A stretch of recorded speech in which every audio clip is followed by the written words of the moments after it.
আজি একগোট হোৱাৰ উদ্দেশ্য হ'ল আমি কমলাছড়া ৰাইজৰ পৰা আমাৰ গাঁৱত যেহেতু বহুত কৰিব লগা কাম আছে, ডেভেলপমেণ্টৰ ক্ষেত্ৰত বহুত কাম আছে। তো আমি যেহেতু অহা MLA ইলেকশ্যন আহি আছে, তো আমি MLA হিচাপত বাওঁকুংগুৰি সমষ্টিৰ কেণ্ডিডেট হিচাপত বিচাৰিছোঁ কুমুদ চন্দ্ৰ নাৰ্জাৰী। তেখেত গাঁৱত আহি বহুত বাৰ খা খবৰ লৈ আছে। তো আমি কমলাছড়া ৰাইজ পুৰা একগোট হৈ আজি হাগ্ৰামা মহিলাৰী ছাৰ ডাঙৰীয়াক আমি দাবী জনাইছোঁ যে অহা MLA হিচাপত কুমুদ চন্দ্ৰ নাৰ্জাৰীক কেণ্ডিডেট হিচাপত দিব লাগে। বাওঁকুংগুৰি 4 নং বাওঁকুংগুৰি সমষ্টি। মই কমলাছড়াৰ বাসিন্দা। নমস্কাৰ, মই প্ৰথমে আমাৰ সাংবাদিক বন্ধুসকলক মই ধন্যবাদ জনাইছোঁ যে আমাৰ আগন্তুক দিনত যেটো বাওঁকুংগুৰি সমষ্টি 4 নং বাওঁকুংগুৰি সমষ্টিৰ MLA ইলেকশ্যন আহি আছে। এই MLA ইলেকশ্যনত হয়তো বহুতবাৰ আমালোকে ইলেকশ্যনত ভোট দি আহিছোঁ, কিন্তু ইলেকশ্যনত জিকোৱাৰ পিছত কোনো MLA দেখা পোৱা নাই।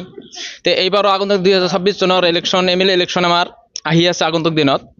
তে এইবাৰ মানে BPFৰ পৰা এনে এজন প্ৰাৰ্থী মানে শুনি আছোঁ যে এনে এজন প্ৰাৰ্থী ইলেকশ্যন খেলিবলৈ চাই আছে, আমাৰ কুমুদ চন্দ্ৰ নাৰ্জাৰী ছাৰ। তেখেতে আমাৰ গাঁৱত বহুতবাৰ আহিছে।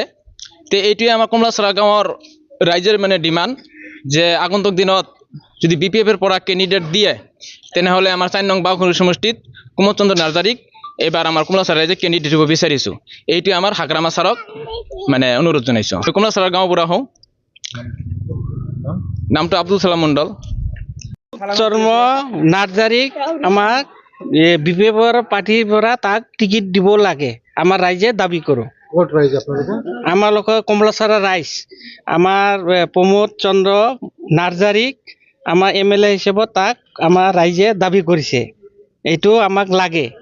তাই বহুত আহিছে আমাৰ গাঁৱত, ৰাইজে আমাৰ দাবী কৰোঁ প্ৰমোদ চন্দ্ৰ নাৰ্জাৰীক আমাৰ দাবী কৰোঁ। আজি যেটো BPFৰ মানে সন্মুখত যেটো ইলেকশ্যন আহি আছে, এইটো মানে BPFৰ হাগ্ৰামা ছাৰক আমি দাবী জনাইছোঁ কমলাছড়া ৰাইজ হিচাপত যে কুমুদ চন্দ্ৰ নাৰ্জাৰী ডাঙৰীয়াক তেখেতক মানে টিকেটটো দিলে মানে আমি ভাল পাম আর কি। এটুই মোর দাবি আর কি কমলাছড়া রাইজ হিসাবত।